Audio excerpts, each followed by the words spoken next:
Good morning. कैसे हैं आप सब? होप कि आप सब अच्छे होंगे। तो जी एक और नई वीडियो के साथ आप सभी का चैनल पे बहुत बहुत स्वागत है। दिन है बुधवार का, तारीख है 12 नवंबर और टाइम हुआ है सुबह के 8 बजे का। अभी 10 मिनट पहले लकी स्कूल गया है। आज उसका पिकनिक डे है तो वो आएगा शाम को 6 बजे। तो आज मैं शाम को 6 बजे तक अकेले रहने वाली हूँ। डेली ये रहता है कि वो 2-2:30 बजे आ जाता है, तो 2-2:30 बजे तक का टाइम मेरा बहुत इजीली निकल जाता है, क्योंकि हस्बैंड 11, साढ़े 11, 12 बजे तक जाते हैं। आज बहुत लंबा टाइम मुझे अकेले निकालना पड़ेगा और पिछले 5-6 दिन से मेरी तबीयत भी थोड़ी सी ढीली चल रही है। इसी वजह से कल भी मेरा कोई ब्लॉग नहीं आया था। झाड़ू पोछे वाली जो है हेल्पर, वो मेरी जा चुकी है सफाई करके। अभी मेरा काम बचा हुआ है डस्टिंग का और ये सब अरेंज करने का, रूम्स वगैरह अरेंज करने का। यहाँ पूरा दिन जो है मैं बैठ के टीवी देखती हूँ, अपना वीडियो एडिट करती हूँ और मेरा पूरा सामान जो है वो यहीं रखा रहता है। मेरा चश्मा, मेरे पानी की बोतल, मेरा लैपटॉप अभी लकी सुबह लेके गया है क्योंकि उसको कुछ अपने क्वेश्चन पेपर्स के प्रिंट आउट निकालने थे। और अभी जो है नहाना धोना भी नहीं हुआ है। पिछले 4-5 दिन से काफ़ी लेट हो रहा है। ऐसे 8, साढ़े 8 के आसपास में नहा के और तब मैं पूजा करती हूँ, क्योंकि सुबह शाम की ठंड होने लग गई और तबीयत भी जो है मेरी बहुत ज़्यादा डाउन हो रही थी। आज थोड़ा सा जो है अच्छा फील कर रही हूँ। यहाँ ये पूरा सामान मैंने खुशी का इकट्ठा करके रखा हुआ है। ये मुझे भिजवाना है। कुछ पैकेट्स आए थे, पार्सल आए हुए हैं, ये मैंने अनबॉक्स नहीं किया, ये मुझे अनबॉक्स करने हैं, तो ये भी मैंने फ़िलहाल यहीं रखे हुए हैं। और खुशी का सामान ना ऐसे ही होता है कि हम कुछ भिजवा देते हैं, उसके बाद फिर याद आता है कि यार ये भी भिजवाना था, तो इस बार मैंने सब इकट्ठा करके रखा हुआ है। तो अभी पहले जो है मैं अपना डस्टिंग का और ये सब अरेंज करने का काम निपटाऊंगी। उसके बाद जो है फिर मैं नहा धो के और शांति से अपनी पूजा पाठ का काम जो है वो शुरू करूँगी। एक बहन ने मुझसे पूछा था कि दीदी आपको ठंड नहीं लगती है क्या? तो जी आजकल ना मेरी बॉडी में बहुत ड्रास्टिक चेंजेस मुझे फ़ील हो रहे हैं। कभी कभी मुझे बहुत ज़्यादा ठंड लगती है, कभी कभी मुझे इतनी ज़्यादा गर्मी लगती है कि मेरी बॉडी ना स्वेटिंग होनी शुरू हो जाती है बॉडी में। और कभी ऐसा होता है कि बहुत ज़्यादा मूड स्विंग्स हो रहे हैं, एकदम से मुझे बिना किसी बात के ऐसे ही बहुत गुस्सा आ जाता है कि सामने वाला बस कुछ बोल रहा है तो पता नहीं मैं क्या कर दूं उसके साथ। और कभी कभी अपने आप ही मैं विदाउट एनी रीज़न इतना ज़्यादा खुश फील करती हूँ, इतना ज़्यादा हैप्पी फील करती हूँ। कभी ऐसा होता है कि बहुत ज़्यादा टायर्डनेस फील होती है कि कुछ करने का मन नहीं है, उठने का मन नहीं है, बस लेटे रहो, कोई बोले ना, बात ना करे। कभी एकदम से ऐसे होता है कि मुझे अपनी बॉडी बहुत ज़्यादा एनर्जेटिक फ़ील होती है, इतनी ज़्यादा एनर्जी मुझे फ़ील होती है कि मैं बस पता नहीं कितना ही काम कर लूँ। और कभी ऐसा होता है कि बॉडी में मुझे पैरों में पेन हो जाएगा, एंकल में पेन हो जाएगा, नीचे तलवों में मेरे दर्द होना शुरू हो जाता है, कभी हाथों में दर्द हो जाएगा, कभी ऐसे बॉडी में कहीं कहीं दर्द होता रहता है। बहुत सारी ऐसी जो है चीज़ें मुझे अपनी बॉडी में आजकल फ़ील हो रही हैं। I think may be hormonal changes हैं, या आई डोंट नो कि ये किस वजह से इतने ज़्यादा ड्रास्टिक चेंजेस मेरी बॉडी में मुझे एकदम से देखने को मिले हैं। और कभी कभी ऐसा होता है कि भूख नहीं लगती है, कभी लगता है कि बहुत ज़्यादा भूख लग रही है कि मैं थोड़ी थोड़ी देर में कुछ कुछ कुछ कुछ खा रही हूँ। ये सारी ही चीज़ें अभी सडन जो है मुझे बॉडी में फ़ील होने लगी है। कभी ऐसा होता है कि मेरी पूरी बॉडी जो है वो मुझे गर्म लगती है, लेकिन एंकल से नीचे नीचे जो है मेरे पैर ठंडे रहते हैं। कभी ऐसा होता है कि एंकल से नीचे नीचे के पैर गर्म रहेंगे, बॉडी मेरी ठंडी रहेगी। तो बहुत सारी चीज़ें, बहुत सारे जो है ये चेंजेस मेरी बॉडी में हो रहे हैं और मुझे इसके लिए डॉक्टर से कंसल्ट भी करना है। इसीलिए जो है मैं बहुत ज़्यादा अभी गर्म स्वेटर या शॉल या फुल स्लीव्स वगैरह मैं नहीं पहनती हूँ। आज जो है बहुत ज़्यादा ठंडी हवा बाहर चल रही थी और मैं यहाँ वही देख रही थी कि धूप निकली या नहीं निकली। तो धूप का कहीं कोई नामो निशान नहीं है। लकी भी कहने लगा, हस्बैंड भी कहने लगे, तो मैंने ये पहन लिया कि चलो ठीक है, आती ठंड है, ऐसा ना हो कि मुझे ना महसूस हो और ठंड सेध जाए।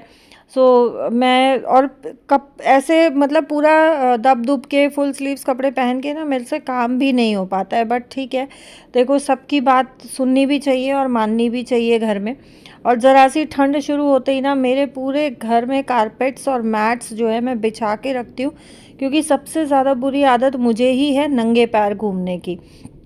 ये रहता है कि मार्बल का फर्श है, बहुत ठंडा रहता है, ठंड ना चढ़े बच्चों को, मुझे या हस्बैंड को, तो इसलिए मैं ये सब मैट्स वगैरह बिछा के रखती हूँ। पूरे घर के फ्लोर मैट बिछाने के बाद मैं आ गई हूँ हमारे बेडरूम में। इसको मैं पहले अरेंज करूँगी और आयरन टेबल पे जो ये कपड़े हैं, ये सारे कपड़े जो है मेरे कबर्ड के हैं, क्योंकि मुझे कबर्ड सेट करना है और ये मैंने कई दिन से निकाल के रखे हुए हैं, बट मुझे टाइम नहीं लग पा रहा है। जैसा मैंने आपको बताया कि मेरी बॉडी में बहुत सारे चेंजेस मैं फ़ील कर रही हूँ, इसी के चलते पीछे 4-5 दिन जो है मैं बहुत ज़्यादा लो फील कर रही थी और बीपी भी जो है मेरा बहुत ज़्यादा लो था, 98 69 जो है हो गया था। अचानक से बीपी भी मेरा फ्लक्चुएट करता है विदाउट एनी रीज़न। तो मैं सोच रही थी कि, और मेरा इस बार ये डिसीजन है कि इस चीज़ के लिए मैं एलोपैथी में तो बिल्कुल नहीं जाऊंगी, या तो मैं आयुर्वेदिक में जाऊंगी या मैं होम्योपैथी में जाऊंगी। और इसी कारण से जो है मेरा थोड़ा सा डिले भी चल रहा है कि मैं नहीं जा पा रही हूँ। थोड़ा शेड्यूल भी आजकल बिजी चल रहा है, लेकिन मुझे जाना ही पड़ेगा क्योंकि चेंजेस बहुत ज़्यादा मेरी बॉडी में होते जा रहे हैं। और ये अब जो है मुझे ऐसा लगता है कि अगर मैंने इग्नोर किया तो ऐसा ना हो कि मेरी बॉडी में कोई दिक्कत या परेशानी ज़्यादा बढ़ जाए। सो यहाँ पे जो है मैंने ब्लैंकेट फ़ोल्ड करके और बेडशीट मुझे चेंज करनी थी, उतार दी है। और जो मेरी बेडशीट्स वगैरह रहती है ना, वो सारी मैं इसी बेड के इसमें जो ये स्टोरेज है इसमें रखती हूँ। और पिलो कवर के अंदर दूसरा पिलो कवर और बेडशीट को फ़ोल्ड करके और तब मैं अरेंज करती हूँ। इससे क्या रहता है ना कि एक तो आपकी बेडशीट की जो आप तय करते हो ना, इसमें रिंकल्स नहीं आते हैं, दूसरा पिलो कवर गुम नहीं होते हैं। मेरे साथ ये चीज़ बहुत होती थी कि अगर मैं जैसे अलग अलग रखती थी ना, तो पिलो कवर मेरे गुम हो जाते थे। बेडशीट कोई होती थी और पिलो कवर कोई होते थे। आप लोगों ने मेरे प्रीवियस व्लॉग्स में कभी कभी ये चीज़ देखी भी होगी, नोटिस भी की होगी। सो अब जो है मैं क्या करती हूँ, इसको इस तरीके से पिलो कवर के अंदर डाल के रखती हूँ, तो सो एक अच्छी सी फोल्ड भी आ जाती है, अच्छे से अरेंज भी हो जाता है और बेडशीट्स भी जो है सेफ़ रहती है, पिलो कवर भी सिक्योर रहते हैं कि गुम नहीं होते हैं। तो यहाँ जो बेडशीट मुझे बिछानी थी वो बेडशीट मैंने निकाल ली है, बट यहाँ जो है मुझे फिर याद आया कि मुझे बेड में से कुछ कपड़े निकालने थे। बेसिकली तो मैं अपने गरम कपड़े ढूंढ रही थी, सूट जो मेरे गरम हैं, बट वो मुझे मिले नहीं। फिर मुझे याद आया कि नहीं यार, मुझे खुशी के लिए भी एक जैकेट निकालनी थी। हालांकि कर्नाटका में जो है ठंड नहीं होती है, बट क्लास में जैसे एसी वगैरह चलता है और बच्चों को जो है थोड़ा सा ठंडा फील होता ही है, क्योंकि क्लासरूम्स के जो एसी होते हैं ना, वो बहुत ज़्यादा लो टेम्परेचर पे होते हैं और कूलिंग उनकी एक्सट्रीम होती है। और मेडिकल में तो वैसे ही बहुत सारी चीज़ें इन्हें प्रिजर्व करके रखनी पड़ती है। बहुत सारी ऐसे होते हैं कॉम्प्लिकेशंस कि इनको चाहते या ना चाहते हुए टेम्परेचर बहुत लो रखना पड़ता है। मैं अब गई थी, जब मैं एक जैकेट लेके गई थी खुशी के लिए, बट वो वहाँ के एटमॉस्फेयर के हिसाब से बहुत मोटा है। सो मुझे उसके लिए एक हल्का सा जैकेट जो है वो निकालना था उसके सामान के साथ भेजने के लिए।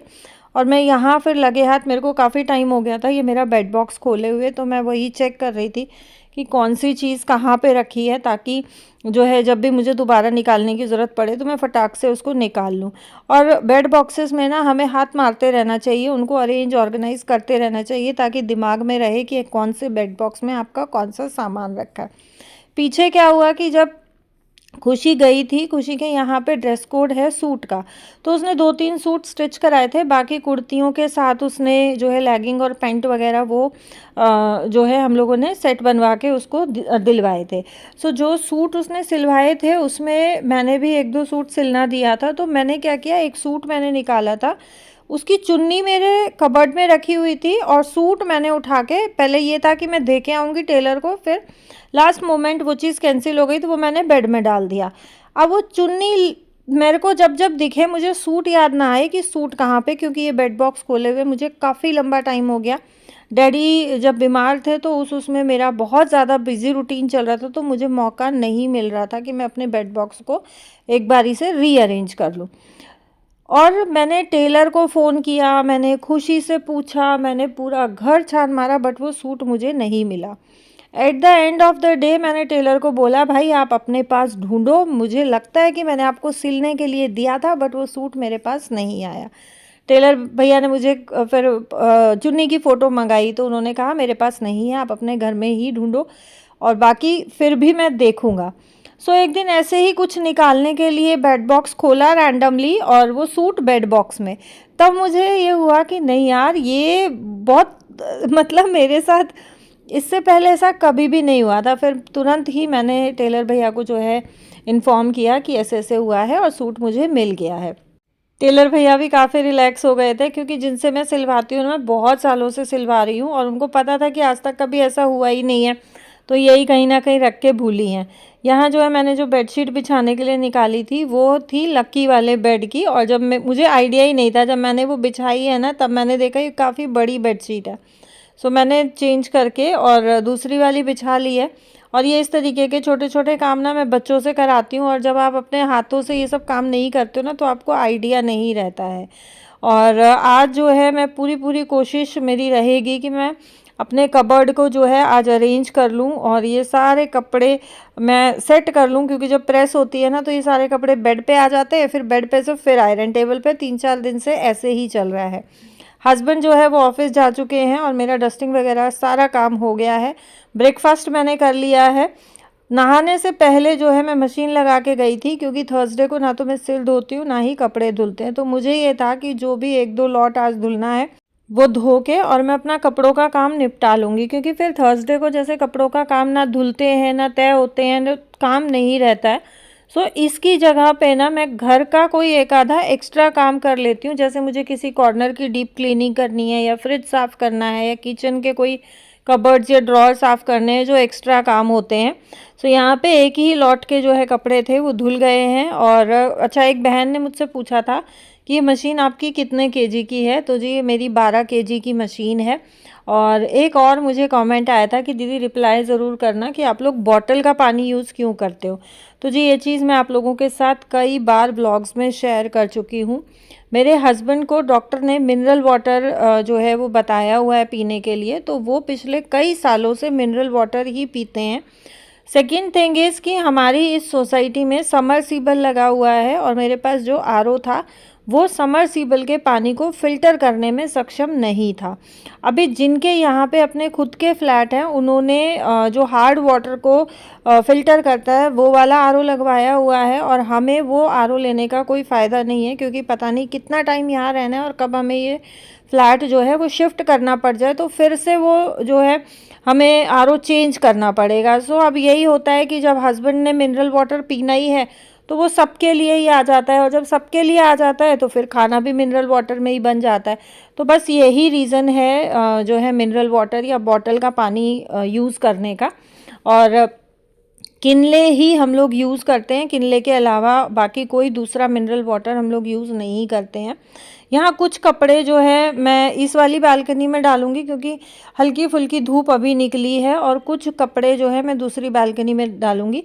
पहले मुझे ये था कि दूसरी वाली बालकनी में ना, बड़ी वाली में मैं ब्लैंकेट्स डाल दूँगी तो थोड़ी धूप निकल जाएगी ब्लैंकेट्स में से, बट बहुत ज़्यादा पॉल्यूशन है, धूल मिट्टी जैसा ना फील होता रहता है हर टाइम की, जैसे धूल उड़ रही है धूल उड़ रही है। तो मुझे ये हुआ कि नहीं यार, धूप भी बहुत ज़्यादा जो है कड़क या खुल के नहीं निकली हुई है, तो ऐसा ना हो कि धूप तो लगे ना लगे ब्लैंकेट में मिट्टी और भर जाए, तो वो चीज़ फिर बहुत ज़्यादा ख़राब हो जाती है हेल्थ के लिए।